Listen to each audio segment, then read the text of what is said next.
Selamat pagi, selamat beribadah kepada Tuhan Yesus. Salam Indonesia! Dari Sabang sampai Merauke, dari Miangas sampai Pulau Rote. Kiranya Tuhan Yesus memberkati kita, dan damai sejahteranya tetap tinggal dalam kehidupan kita. Dan kita akan membuka firman Allah yang terdapat dalam Lukas 18 ayat 1 sampai dengan ayat yang ke-8. Demikian bunyi firman Allah. Yesus mengatakan suatu perumpamaan kepada mereka untuk menegaskan bahwa mereka harus selalu berdoa dengan tidak jemu-jemu. Katanya, dalam sebuah kota ada seorang hakim yang tidak takut akan Allah dan tidak menghormati seorang pun. Dan di kota itu ada seorang janda yang selalu datang kepada hakim itu dan berkata, "Belalah hakku terhadap lawanku." Beberapa waktu lamanya hakim itu menolak, tetapi kemudian ia berkata dalam hatinya, "Walaupun aku tidak takut akan Allah dan tidak menghormati seorang pun, namun karena janda ini menyusahkan aku, baiklah aku membenarkan dia, supaya jangan terus saja ia datang dan akhirnya menyerang aku." Kata Tuhan, "Camkanlah apa yang dikatakan hakim yang lalim itu. Tidakkah Allah akan membenarkan orang pilihannya yang siang malam berseru kepadanya? Dan adakah ia melupakan waktu sebelum menolong mereka? Aku berkata kepadamu, dia akan segera membenarkan mereka. Akan tetapi jika anak manusia itu datang, adakah ia mendapati iman di bumi ini?" Jadi dalam cerita ini kita bisa melihat beberapa tokoh yang terdapat di dalamnya. Dan kita melihat tokoh yang pertama itu adalah hakim yang lalim. Jadi tema kita adalah berdoa, bertekun di dalam doa. Dan khotbah saya akan saya bawakan dalam dua seri. Yang pertama, saya akan menegaskan tentang siapa-siapa yang terlibat di dalam cerita ini, dan lalu nanti bagaimana hasil minggu depan, bagaimana doa itu sebenarnya perlu kita lakukan untuk apa, sehingga kita betul-betul setia di dalam berdoa kepada Tuhan. Nah, yang pertama dikatakan tadi, sudah saya katakan, hakim yang lalim. Jadi dia dikatakan oleh Alkitab dari ayat yang kedua tadi, bahwa hakim yang lalim ini tidak takut Tuhan dan tidak menghormati siapapun. Haleluya. Kalau misalnya kita tahu bahwa kita mencari keadilan itu di dalam pengadilan. Jadi kalau hakimnya hakim yang lalim, Anda bisa bayangkan. Dan hakim yang lalim ini adalah hakim yang boleh saya katakan hakim yang serakah, karena dia tidak mau care terhadap orang-orang yang tidak dapat membuat dia rela menggantikan posisi yang mulia itu hanya dengan rupiah atau demi rupiah, pada waktu itu dinar atau demi dinar, perak atau demi perak, dan lain sebagainya. Nah, dan kita tahu bahwa yang jelas ini bukan hakim orang Yahudi. Ya, karena biasanya hakim orang Yahudi kalau orang datang dalam masalah, mereka datang kepada tua-tua, lalu di situ akan tampil hakim-hakim yang akan ada 3 orang, baik dari pihak yang salah maupun dari pihak yang merasa dirugikan gitu. Lalu satu di pihak yang netral. Lalu nanti siapa yang tentu ini akan hakim ini, itu sebabnya hakim itu biasanya kalau nggak tunggal, 3, 5, dan seterusnya. Karena pendapat mereka tidak boleh sama, ya. Dalam arti keputusan itu harus keputusan yang tidak boleh dua-dua gitu. Jadi harus ada 3 atau 2, 1 atau 4. Kalau ada 5 kan begitu, ya. Nah, jadi Anda bisa bayangkan kalau hakim ini tidak takut akan Allah, tidak menghormati manusia, saya hampir nggak bisa bayangkan gitu. Padahal sementara saya katakan, coba Anda bayangkan gitu. tidak takut Tuhan, dan tidak menghormati manusia. Orang yang seperti apa orang ini gitu. Tapi itulah yang dikatakan oleh Tuhan dalam perumpamaan ini. Bahwa dia tidak takut akan Tuhan dan tidak takut akan manusia. Jadi dia melakukan sesuka hatinya.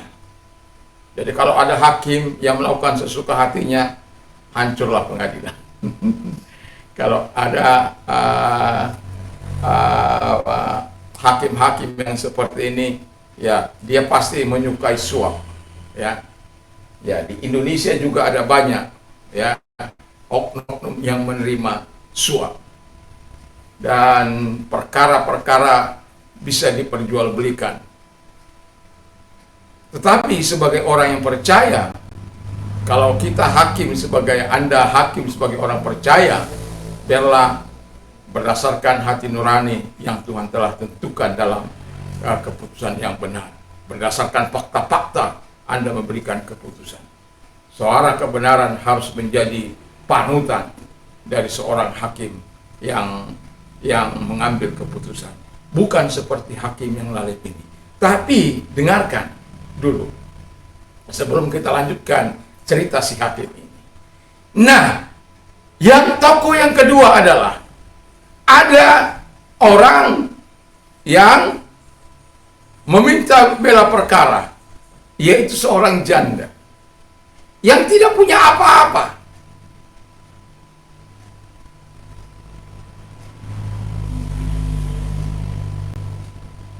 Dan dia tidak bisa memberikan apa-apa kepada hakim yang lalim ini.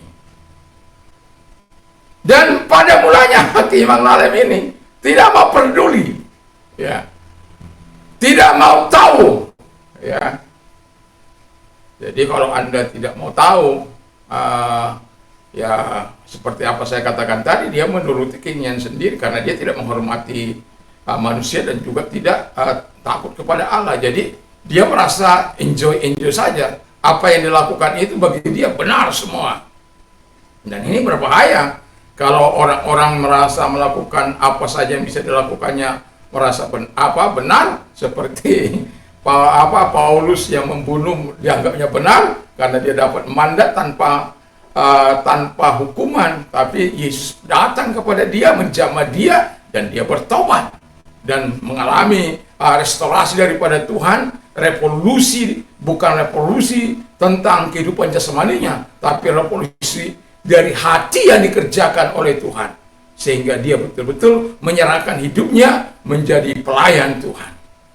Nah, jadi janda ini terus meminta. Anda bisa bayangkan tokoh yang kedua ini, dia tidak punya apa-apa dan juga dia tidak bisa memberikan sesuatu kepada hakim yang lalim ini, yang memang hakim yang lalim ini tentu ingin kalau suatu perkara mau dimenangkan, dia harus menerima sesuatu. Walaupun sudah dibayar dia dari pemerintah, ya dia tetap saja karena dia ingin memperkaya dirinya sendiri. Tetapi saya mau ceritakan kelebihan wanita ini, semangat juang yang tidak pernah menyerah dari wanita ini, yang tidak pernah menyerah untuk meminta pembelaan dari hakim yang lalim ini. Karena dia tahu kalau orang tidak berdaya, kalau dia salah tentulah dia tidak akan mau meminta perkaranya mau dibela. Tapi karena dia tahu dia sedang diperlakukan tidak adil oleh musuhnya, memang dia tidak berdaya, tetapi ada yang bisa menolong dia. Lalu dia datang kepada hakim ini. Pertama, tidak digubris, diusir oleh ajudannya.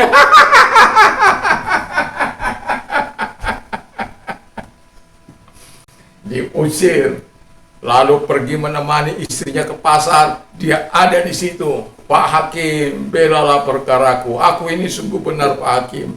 Cuma ada orang yang mungkin mau mengambil hartanya atau apanya lah itu. Yang penting musuhnya ingin menguasai sesuatu yang dia miliki. hakim itu cuek saja, masa bodoh. Memangnya gua pikirin, malah gue cuekin. Tapi wanita ini never give up. Dia lagi pergi meminta. Di mana hakim itu ada? Dia sedang main golf. Dia ada di lapangan golf. Dia lagi pesta, makan minum dengan teman-temannya. Dia ada di sana. Dia tidak tahu malu. Dia pasang muka tembok. Dia betul-betul datang untuk meminta. Di mana saja hakim ini berada, dia ada di situ. Dia berkata, sampai engkau membela perkaraku, sampai engkau menolong aku, bagaimanapun engkau jahatnya, bagaimanapun engkau tidak menghormati saya, tidak menghargai manusia, tidak persoalan bagiku, tapi kamu harus tahu, aku tidak akan pernah menyerah sampai engkau menjawab, membela perkaraku. Wanita ini terus datang dan datang dan datang. Pada mulanya hakim ini mengatakan, wanita ini hanya menyusahkan aku saja. Baiklah, aku bela perkaranya supaya jangan meningkat. Kalau aku bela, wanita ini nekat menyerang ya. Tapi apalah daya seorang janda, gak akanlah mungkin menyerang, gak akan mungkin. Tapi karena gaya bahasa dari hakim ini, gaya bahasa hakim yang tahu bagaimana menghadapi orang-orang yang sudah terbiasa kalau perkaranya tidak dimenangkan, bagaimana menghadapi orang-orang ya mungkin dia sudah pengalaman seperti itu. Nah, lebih baik dia bela perkaranya dan dia dimenangkan. Dan kalau kita dengar apa yang kata Tuhan, perhatikan apa yang dikatakan oleh hakim yang lalim tersebut. Saya belum menyentuh doanya ini, walaupun permohonannya sudah dilakukan. Karena saya akan mengambil bagian, ada 4 hal nanti yang saya katakan tentang doa yang supaya tidak jemu-jemu dalam doa itu. Kenapa kita harus melakukan itu?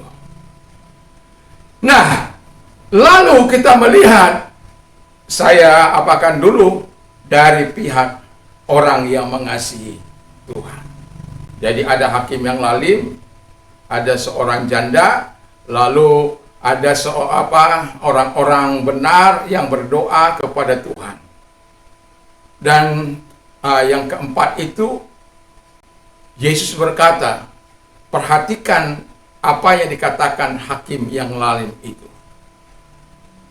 Bahwa pada akhirnya dia membela karena dia merasa disusahkan.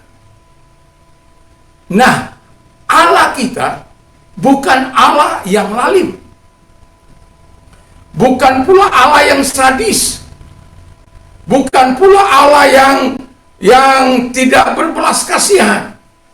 Dia adalah Allah yang penuh kasih, yang mengasihi kita, dan itu telah dibuktikan dengan memberikan anaknya Yesus Kristus kepada kita. Allah itu Allah yang baik.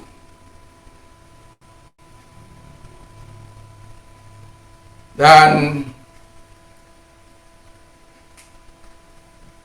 dalam perumpamaan ini, Yesus mengatakan dengan jelas bahwa di ayat yang ke-7, tidakkah Allah akan membenarkan orang-orang pilihannya yang siang malam berseru kepadanya, dan adakah ia mengulur waktu sebelum menolong mereka?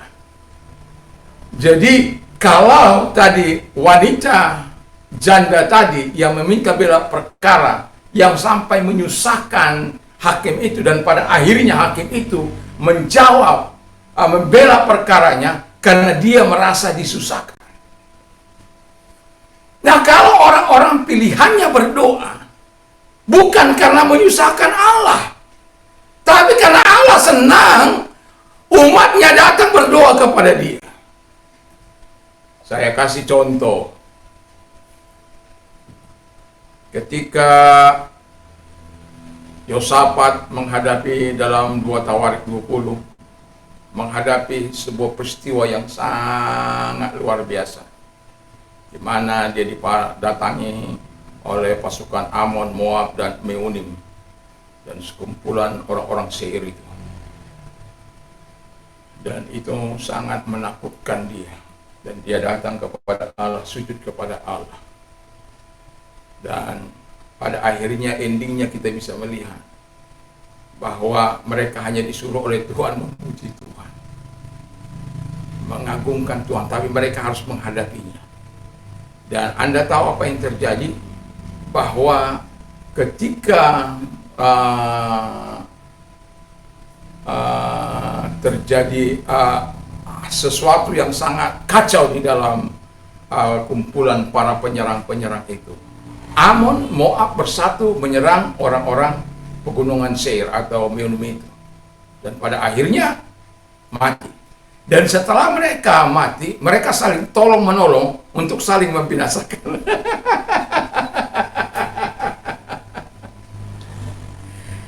Jadi bahwa Tuhan itu sangat menyukai doa-doa orang yang benar, doa-doa yang dinaikkan oleh orang-orang pilihannya, dan itu sangat menyukakan hati Tuhan. Dia berkata, kalau hakim yang lalim itu saja tahu menjawab, apalagi Bapa yang penuh cinta kasih, Allah yang penuh cinta kasih. Dia tidak akan memperlambat, dia tidak akan mengulur-ulurkan waktu untuk menjawab orang-orang yang dikasihinya. Di dalam Alkitab lagi saya membaca di dalam 1 Tawarik. Saya masih membawa dalam 1 Tawarik 4 ayat 9 dan 10. Dalam bahasa yang Inggris jadi dikatakan begini. Jabez was more honorable than his brother. Jadi Yabes itu lebih dimuliakan dari saudara-saudaranya. His mother had named his Jabez. Jadi ibunya telah memberikan nama kepada dia Jabez, saying, dan berkata, I gave birth to him in pain. Ya. Makanya dia disebut Jabez, pembuat derita, sengsara, dan lain sebagainya. Macam-macam. Segala difficulties itu dia punya sudah. Kesukaran, penderitaan dia punya itu. Dan disematkan nama itu kepada Yabes. Karena apa? Ibunya mengalami penderitaan yang sangat ketika melahirkan dia. Tetapi apakah Yabes berhenti ketika mengalami situasi yang seperti itu? Apakah dia sudah mengatakan, ya ini takdirku, memang aku telah memberikan penderitaan kepada orang tuaku, ya mau apa lagi, itu yang dapat kuterima, inilah hidupku, inilah nasibku. Tapi Yabes tidak seperti itu.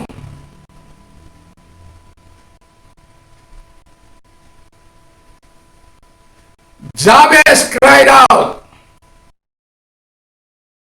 the God of Israel. Jadi dia berdoa kepada Allah Israel. Jadi alamat doa itu harus tepat. Jangan nggak tepat. Kalau dalam perjanjian baru dikatakan berdoa kepada Bapa di dalam nama Yesus, ya, maka apapun yang kau inginkan akan diberikannya. Jadi berdoa dalam nama Yesus kepada Bapa di surga. Dan Yesus juga berkata, kalau engkau berdoa meminta kepadaku, aku akan berikan. Yohanes 14 ayat yang ke-14. Nah, kita kembali kepada Yabes. Jadi dia lebih dimuliakan dari saudara-saudaranya, kata firman Allah, karena dia membawa perubahan, membawa restorasi, bukan restorasi abal-abal, bukan restorasi yang asal-asalan, tetapi restorasi yang benar-benar dari batinnya yang paling dalam dan berakibat kepada kehidupan dalam finansialnya. Kalau kita lihat di dalam Alkitab, dalam Yeskiel, saya suka membaca ini, dan sering sekali saya katakan setiap doa saya kepada Tuhan, pulihkan kotaku, kuatkan bangsaku, Tuhan berikan mereka hati yang baru, pikiran yang baru, dan juga roh yang baru dan hati yang baru.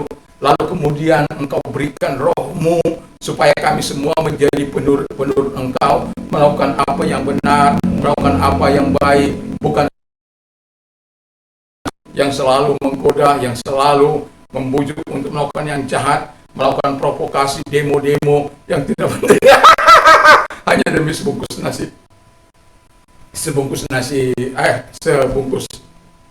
nasi ya, yang tidak perlu.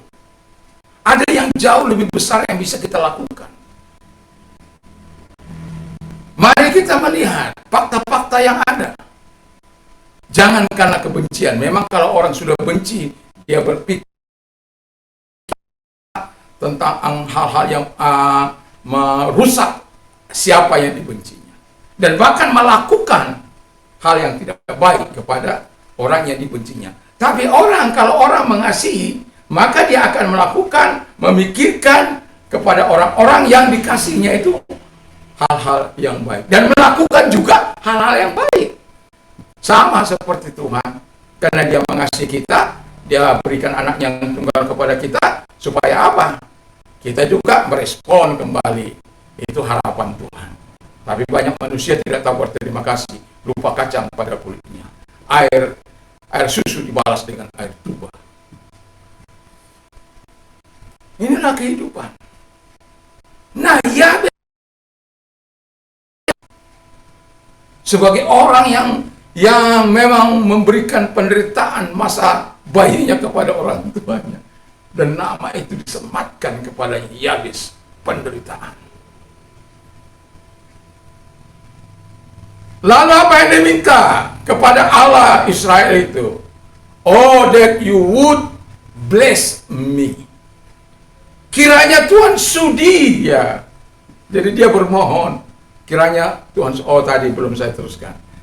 Jadi ketika di pasal 37 itu, di pasal 36 itu, Allah memberkati Israel, memulihkan Israel, lalu kehidupan jasmani mereka juga dipulihkan oleh Tuhan.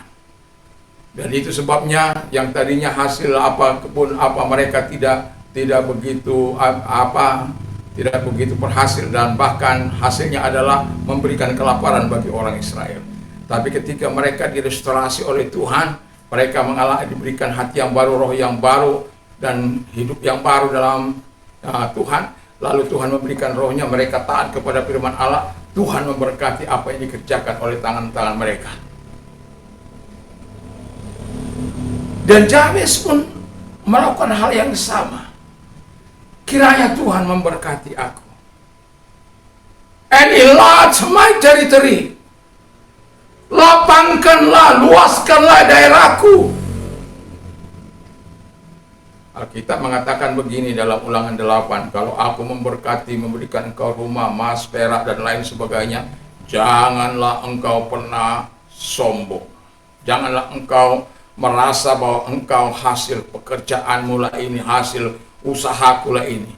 Sesungguhnya Allah yang memberikan kepadamu kekuatan, napas hidup, sehingga kita dapat melaksanakan apa yang kita kerjakan itu, dan diberkati oleh Tuhan. Tapi Tuhan katakan, kalau aku memberkati, bertambah-tambah sebuah apa yang kau miliki. Memang kan Alkitab katakan, carilah dahulu kerajaan Allah dan kebenarannya, maka semuanya akan ditambahkan kepadamu. Carilah dahulu kerajaan Allah dan kebenarannya. Jadi kalau kerajaan Allah yang kita cari, ya puji Tuhan. Karena kalau lihat konteks ini adalah bagaimana orang-orang dunia mencari sandang pangan papan dan lain sebagainya. Mereka khawatir akan itu, apalagi di sela-sela resesi yang sangat luar biasa, dipengaruhi oleh resesi global yang saling mempengaruhi satu negara dengan negara yang lain. Dan kita juga mengalami dampak, dan diperhitungkan yang kaya akan menjadi kaya, Karena yang kaya punya modal, yang miskin tidak punya apa-apa, dan tidak, bahkan untuk membeli makanannya pun akan sulit. Maka dikatakan akan bertambah orang-orang miskin.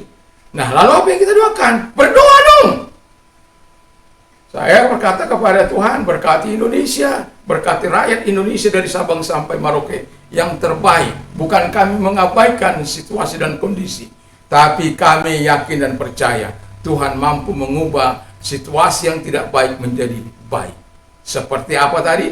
Seperti Yosafat tadi, yang situasi mereka, bayangkan mereka menghadapi peperangan dan dengan pasukan yang sangat luar biasa. Makanya Tuhan dalam situasi seperti itu, mereka sampai mengambil harta mereka itu saja, karena mereka saling membunuh, itu 3 hari, wah 3 malam.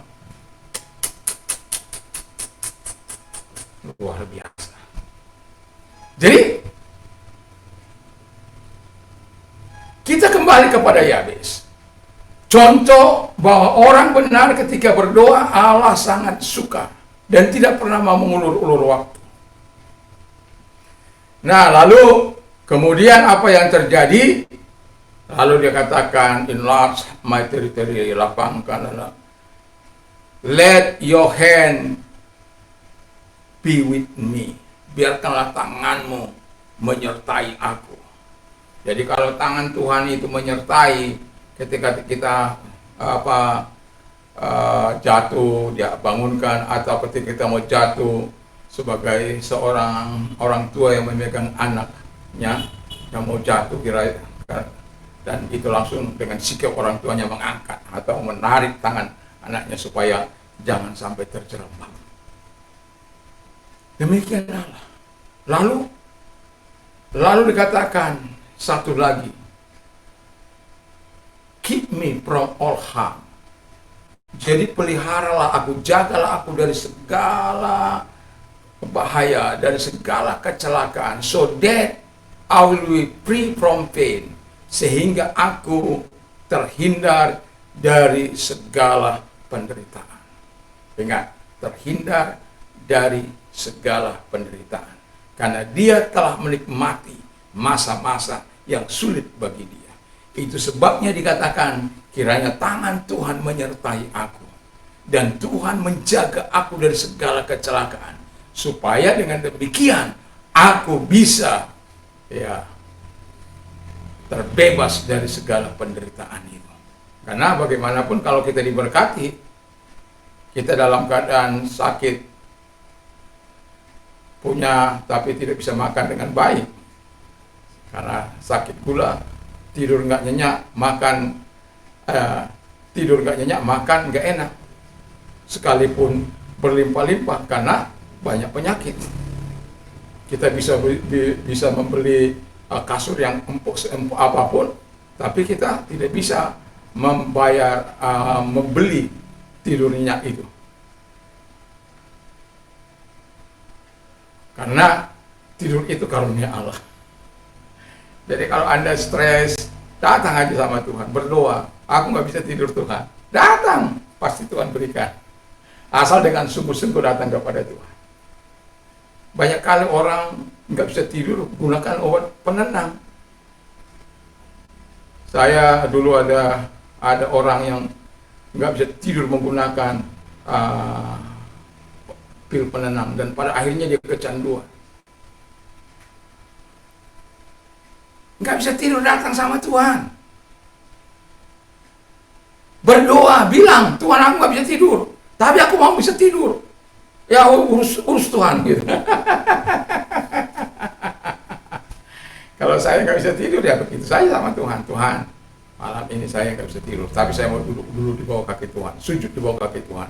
Tiba-tiba sudah tidur. Doanya besok pagi. Ya kadang-kala kita mengalami seperti itu. Nah, Yabes. Makanya yang paling dikatakan oleh Tuhan dalam 2 Tawarik 7 ayat yang ini yang mungkin kita perlu pahami sebagai orang yang percaya, Terus kita mau mendalami supaya kita tekun berdoa di hadapan Tuhan. Tuhan berkata begini dalam 2 Tawarik 7 ayat 13 dan 14. Dalam ayat itu dikatakan, sebentar saya akan when I shut up the heaven so that there is no rain. Ketika aku menutup surga, menutup langit sehingga tidak ada hujan. And command locusts to devour the land, dan memerintahkan belalang pelahap itu untuk menghancurkan negeri. Lalu kemudian and send plague among my people, dan mengirimkan bencana di tengah-tengah umat. Ini solusi yang Tuhan berikan. If my people who call by my name, jika umatku yang disebutkan karena namanya, haleluya, will humble themselves, akan merendahkan hati mereka, humble themselves, and apalagi prayer, berdoa, apalagi seek his face. Kalau dalam 58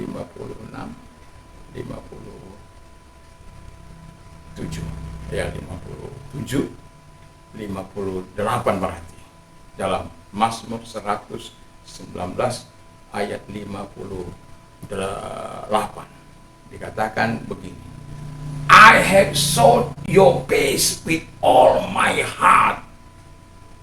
Jadi mencari Tuhan, wajah Tuhan itu bukan dengan hati yang setengah-setengah, dengan segenap hati kita.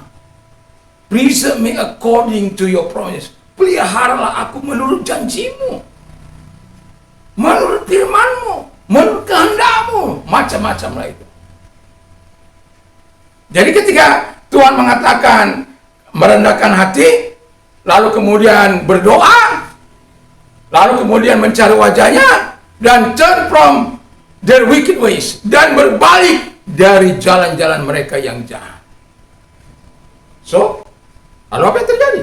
Alkitab mengatakan, then will I hear them. Aku akan mendengarkan mereka. Will forgive them.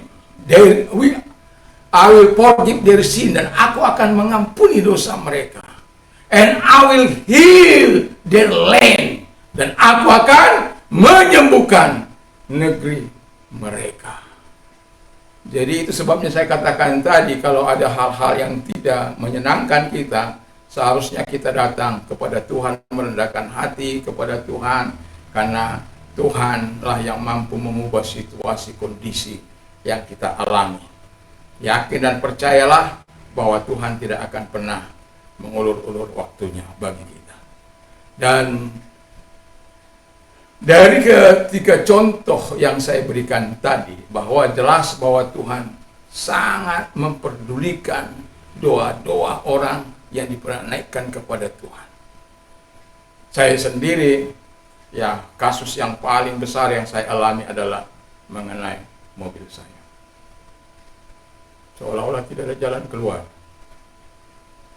Tapi pada akhirnya mobil saya itu kembali, walaupun dengan jalan restorasi justice. Ya. Saya juga tidak ingin juga memenjarakan orang, tidak juga suka ingin orang lain menderita, tidak. Kalau orang memikirkan perkara-perkara yang jahat terhadap saya, dan justru saya berdoa supaya mereka-mereka yang berpikir hal-hal yang jahat itu, mereka diberikan damai, sukacita. Karena kalau orang berpikir baik, ada damai dari Tuhan, maka pikirannya juga akan damai. Kalau ada damai dari Kristus dalam hati manusia, buat apa membenci? Kalau ada Tuhan di hati kita, buat apa harus menyakiti orang? Kalau bisa kita terus menyenangkan orang. Tapi kadang-kadang tidak semua manusia bisa disenangkan, dan tidak semua manusia bisa menyenangkan. Tidak bisa. Ada yang keras kepala, ada yang tegar tengkuk, ada yang bebal, ada yang kebal, ada yang tebal, bebal, kebal. Sudah dibilangin, masih diulang. Jadi, situasi kita serahkan sepenuhnya kepada Tuhan. Jadi kalau hakim yang lalim bisa mendengar, apalagi Bapa di surga. Kalau janda ini memberikan teladan bagi kita, yang bertalu-talu meminta sampai hakim ini memberikan jawaban. Memang kita tahu kalau bagi Tuhan ada 3 jawaban. Segera, mujizat, tunggu dulu. Ya sama dengan anak-anak, kalau kita anak kecil yang usia 2 tahun pegang pisau yang tajam, minta pisau yang tajam, tentu kita tidak akan berikan.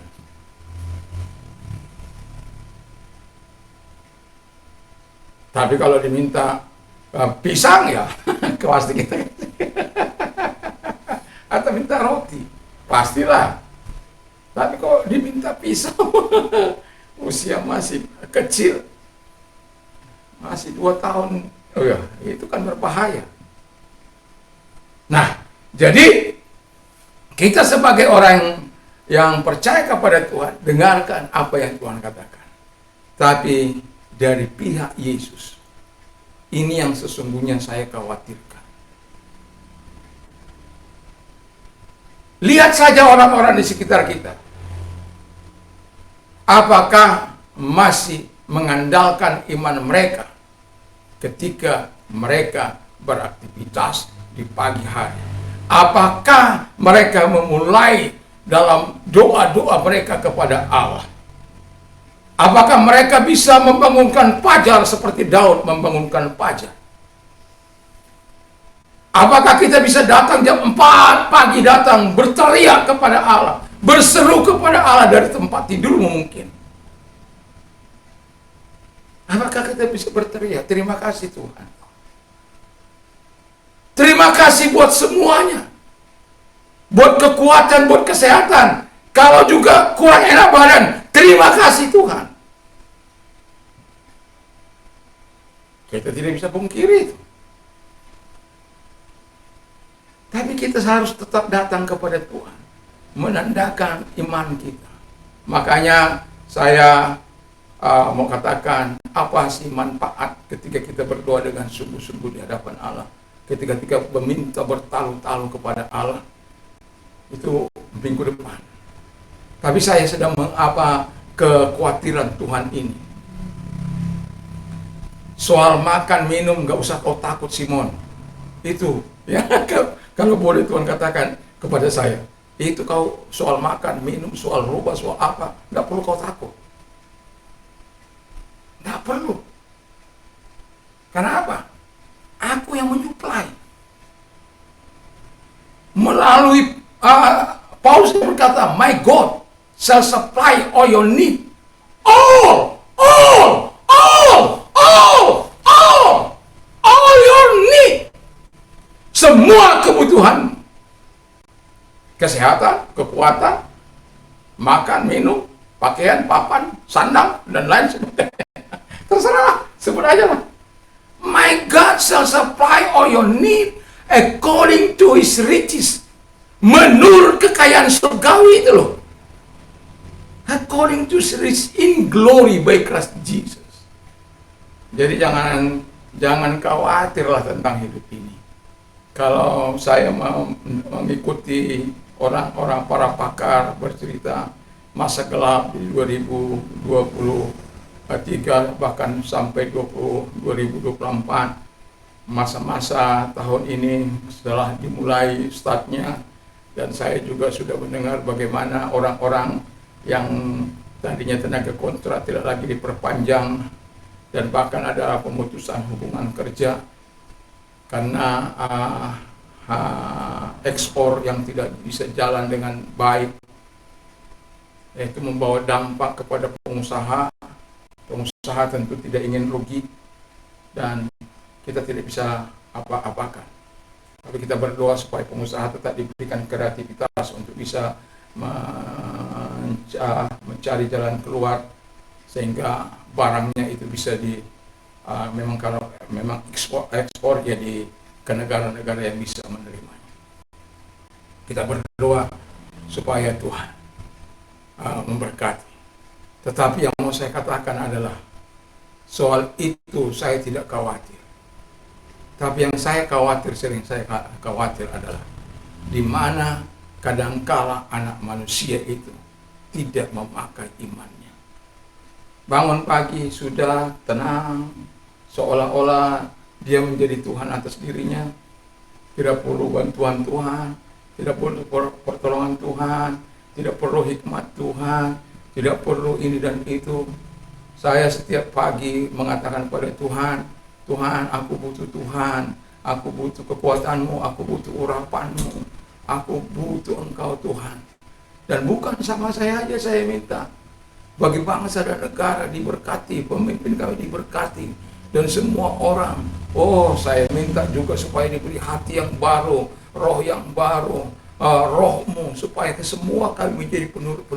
Tidak ada hidup saling benci-membenci, sakit menyakiti, hujat menghujat. Wah, itu karena tidak ada Tuhan, mereka saling hujat menghujat, saling sakit menyakiti, saking balas membalas. Kalau engkau bisa berbuat jahat, aku lebih bisa melakukan jauh lebih jahat dari apa yang kau perbuat.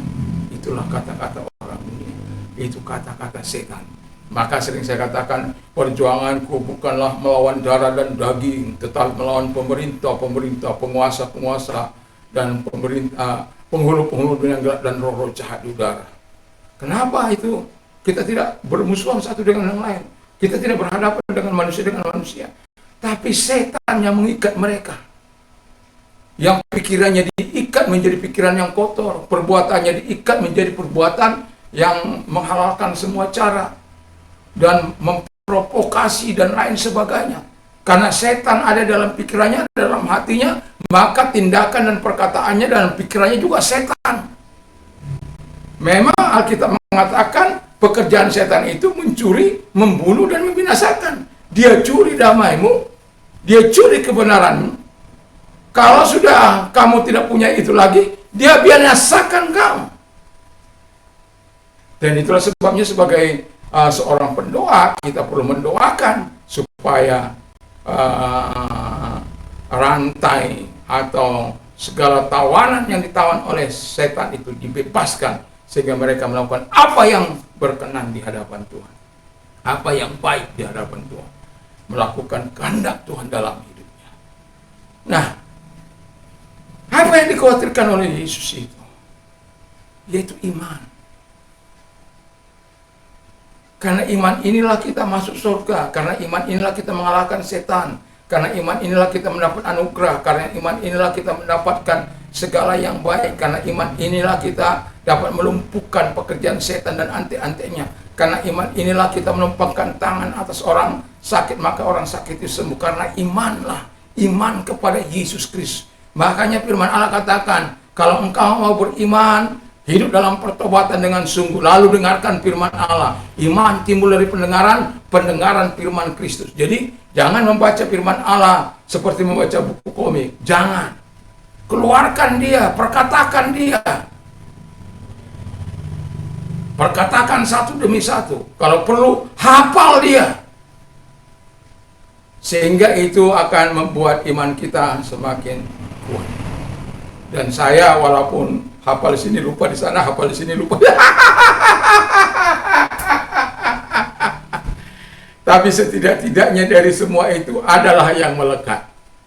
Ya. Anytime Anda minta misalnya, akulah I'm the way and the truth and the love. Now no one come unto my Father except by me. For God so loved the world that gave his only begotten Son, that whosoever believe in him should not perish, but have everlasting life. Setidak-tidaknya ada yang melekat. Anytime. But seek first the kingdom of God and his righteousness, and all these things shall be added unto you. Jadi kalau kita cari dahulu kerajaan Allah dan kebenarannya, maka semua akan ditambahkan. Perkatakan itu firman Allah. Allah sangat konsisten menepati janji firman itu. Allah tidak melihat karena kehebatan kita, kecakapan kita. Tidak. Tapi firman yang engkau percayai, firman yang engkau hidupi, firman di mana firman itu menjadi raja atas kehidupan. Itulah yang akan dilaksanakan oleh Bapa di surga dalam nama Yesus. Jadi kalau Yesus mengatakan dia khawatir tentang apakah manusia itu memiliki iman kalau dia datang. Kalau dia datang dalam kemuliaannya, apakah kita, kalau dia hari ini datang, kalau dia hari ini datang, kalau saat ini datang, kan dia datang seperti pencuri, sebagai seorang pencuri, yang kita tidak tahu kapan dia datang. Tapi kalau andai kata dia datang hari ini, saat ini, apakah kita memiliki iman itu yang membuka pintu rahmat Tuhan, membuka belas kasihan Tuhan, membuka pengampunan dosa itu kepada kita? Haleluya.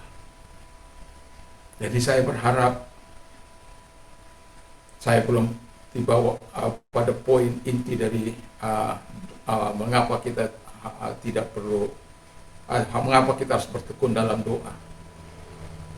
Walaupun saya sudah menyentil bagaimana orang-orang pilihannya dibenarkan oleh Tuhan, tapi ketika engkau berdoa dengan bertekun di dalam doa, tidak peduli dalam keadaan apapun engkau, mau sakit kah, mau dalam keadaan kekurangan kah, mau dalam keadaan apakah, apapun yang kau harapkan, apapun yang kau apa dalam hidupmu, satu,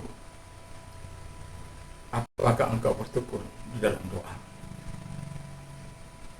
Karena Tuhan sangat mengkhawatirkan, bukan soal doamu tidak dijawab oleh Tuhan, bukan itu yang dikhawatirkan.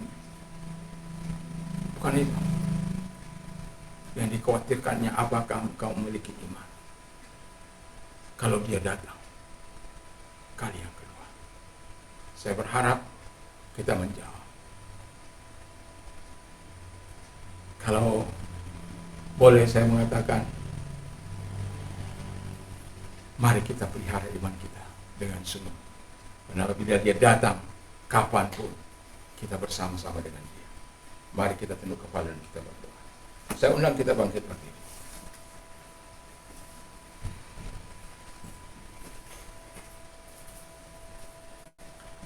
Kami bersyukur, berterima kasih kepada Bapa di surga buat firman Allah yang sudah kami dengarkan, dan kami percaya kepadamu Tuhan, bahwa Engkau adalah Allah yang bertanggung jawab atas hidup kami. Kalau hakim yang lalim yang tidak takut Tuhan dan tidak takut siapapun, tahu menjawab seorang janda yang meminta gelar perkara, karena wanita ini tidak pernah menyerah.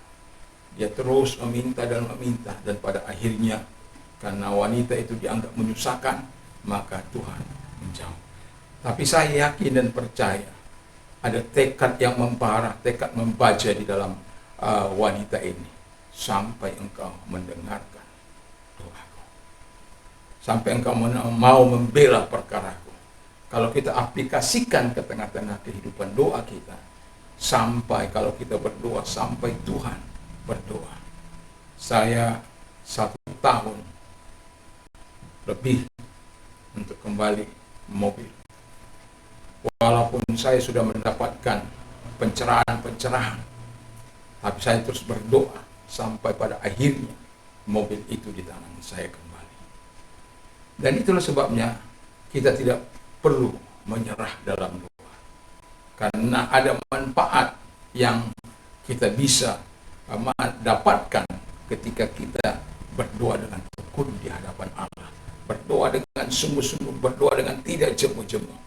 Kalau kita mau ingin tahu, mari minggu depan apa sih yang membuat kita tidak jemu-jemu berdoa, sehingga kita terus bertekun berdoa dalam situasi dan kondisi apapun, karena kita tahu betul manfaat yang sangat luar biasa.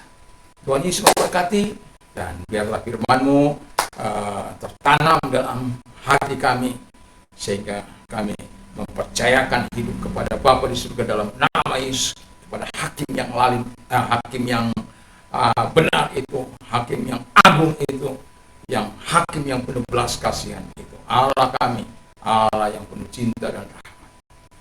Terima kasih Bapa di surga, dan kami juga berdoa bagi Presiden kami, Bapak Jokowi, kiranya Tuhan memberkati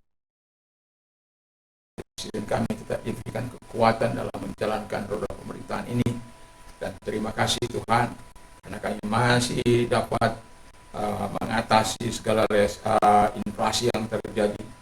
Dan kami yakin dan percaya para pengambil kebijakan di negeri ini boleh sinkron satu dengan yang lain, baik antara pemerintah daerah maupun pusat, sehingga Tuhan bisa mengatasi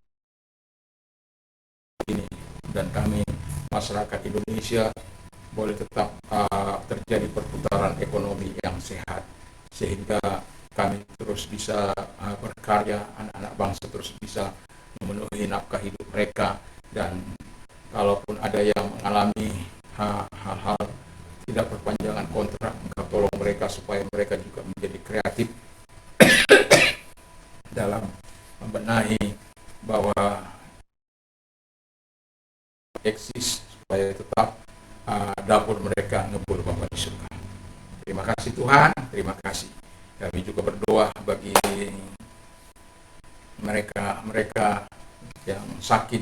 Mari kalau engkau sakit, taruh tanganmu di dada, dan saya akan berdoa bagi Anda. Dan yakin dan percayalah, tabib di atas segala tabib itu adalah Yesus. Dan Dia tidak pernah mengecewakan orang yang percaya. Tuhan, Engkau melihat tangan-tangan yang sudah terangkat. Mari dalam nama Tuhan Yesus, Kau Allah yang tidak mengenal jarak, ruang maupun waktu, saat ini kami berdoa bagi mereka yang percaya. Tuhan memberkati mereka, menolong mereka, dan menyembuhkan mereka dari segala sakit penyakit mereka, dari kanker kah itu, dari jantung kah itu, dari koroner kah itu, jantung koroner kah itu, dari ginjal kah itu, dan berbagai penyakit apapun Tuhan Bapa di surga. Tuhan yang menyembuhkan, Tuhan yang menolong mereka. Terima kasih dan juru selamat. Mari naikkan tanganmu ke hadapan Tuhan, tanda menyerahkan diri kepada Bapa di surga. Dan yang satu taruh di dada, yang satu seperti ini. Terima kasih Bapa di surga. Kami berdoa bagi mereka yang mengambil keputusan dan ikuti doa saya. Tuhan Yesus, saya sadar saya orang berdosa. Saya mengakui segala dosa dan kejahatan yang pernah aku lakukan. Aku mengaku segala dosa dan kejahatan yang pernah. Ampunilah segala dosa dan kejahatan. Basuhlah dengan kuasa darah-Mu yang kudus itu, sehingga hamba-Mu dibenarkan oleh karena penyucian yang dari Tuhan. Hamba mengaku segala hal yang pernah hamba lakukan, dan darah-Mu yang suci menguduskan hamba-Mu ini. Terima kasih Bapa di surga. Terima kasih hamba bisa menjadi warga negara surga. Dan terima kasih buat pembebasan Tuhan. Terima kasih buat kemerdekaan yang Kau berikan. Dan terima kasih buat damai sejahtera yang Kau berikan bagiku. Di dalam nama Tuhan Yesus kami bersyukur dan berdoa. Bagi Anda yang mau transformasi, mari kita berdoa. Kita sampaikan kepada Tuhan. Dan taruh tanganmu di dada. Tuhan, lihat tangan-tangan yang mereka taruh di dada mereka, Bapa di surga. Hamba berdoa kepada Tuhan Bapa di surga, supaya segala hal yang diinginkan mereka tentang transformasi kehidupan Bapa di surga, sehingga hidup menyenangkan hati Bapa di surga. Mari Engkau nyatakan pasal 30 dalam Yehezkiel itu, Bapa di surga. Kami memohon kepadamu, Engkau berikan hati yang baru, roh yang baru kepada mereka, dan kemudian Engkau berikan roh-Mu kepada hidup mereka Bapa di surga, sehingga mereka menjadi ciptaan baru dalam Engkau, dan mereka menjadi pelaku-pelaku firman Allah. Mereka menjadi orang-orang yang taat kepada kehendak-Mu Bapa di surga, dan melakukan apa yang baik dan benar di mata Tuhan. Terima kasih Bapa di surga. Kami yakin dan percaya Kau Allah yang ahli dalam membuat transformasi dan terobosan dalam kehidupan kami, yang mungkin kami tadinya tidak bermanfaat, tidak berguna, hanya menyusahkan orang lain. Tapi ketika Engkau transformasi kami Bapa di surga, kami menjadi pelaku kehidupan, menjadi pelaku kebenaran firman Allah. Terima kasih Bapa di surga, terima kasih. Kami sungguh bersyukur, dan kami juga berdoa bagi mereka yang menghadapi masalah hari-hari ini Bapa di surga. Kami doakan kiranya Engkau Allah yang menolong mereka. Kalau Engkau angkat kedua belah tanganmu, minta Allah turun tangan di dalam nama Yesus. Kalau engkau yang sedang mengalami masalah sebesar apapun, Yesus adalah jawaban. Yesus sudah mengundang engkau datang kepadanya. Marilah kepadaku, hai kamu yang letih sudah beban berat, aku akan memberikan kelegaan bagimu. Allahku akan mencukupi segala kebutuhanmu menurut kekayaan dan kemuliaan dalam Kristus Yesus. Dan Ia mampu melakukannya, Ia mampu menolong engkau apapun persoalanmu. Kalau engkau itu yang sedang menghadapi masalah, angkat kedua belah tanganmu. Tuhan, lihat tangan-tangan yang sudah diangkat kepada Bapa di surga. Hamba berdoa kepada mereka, mari Engkau selesaikan permasalahan mereka, masalah utang piutang, masalah rumah tangga, masalah pekerjaan, mungkin lagi di PHK dan lain sebagainya, ekonomi mereka Bapa di surga. Tuhan membuka jalan bagi mereka. Engkau tidak terbatas dalam membuka jalan bagi anak-anakmu. Selalu ada jalan bagi Tuhan, bagi orang-orang yang percaya kepadamu Tuhan. Terima kasih Bapa di surga, terima kasih, kami bersyukur, kami berterima kasih dalam nama Tuhan Yesus. Dan kami juga berdoa buat umat-Mu Tuhan, dipelihara, dilindungi, dijagai, semuanya keluar masuk mereka diberkati, dan sahabat-sahabat kami dari Sabang sampai Merauke, dari Miangas sampai Pulau Rote diberkati, orang tua kami, keluarga kami diberkati oleh Tuhan, dan teruslah Engkau terus berkarya, dan teruslah Engkau memberikan kami hati yang baru, roh yang baru, dan roh-Mu tertanam kuat dalam hidup kami, dan roh firman-Mu yang berkuasa atas kehidupan kami. Terima kasih Bapa di surga, kami bersyukur dalam nama Yesus. Sekarang pulanglah dengan membawa damai sejahtera daripada Tuhan Yesus Kristus. Tuhan kuat kuasa Roh Kudus menyertai mulai saat ini sampai maranatha dalam Nusantara. Amin.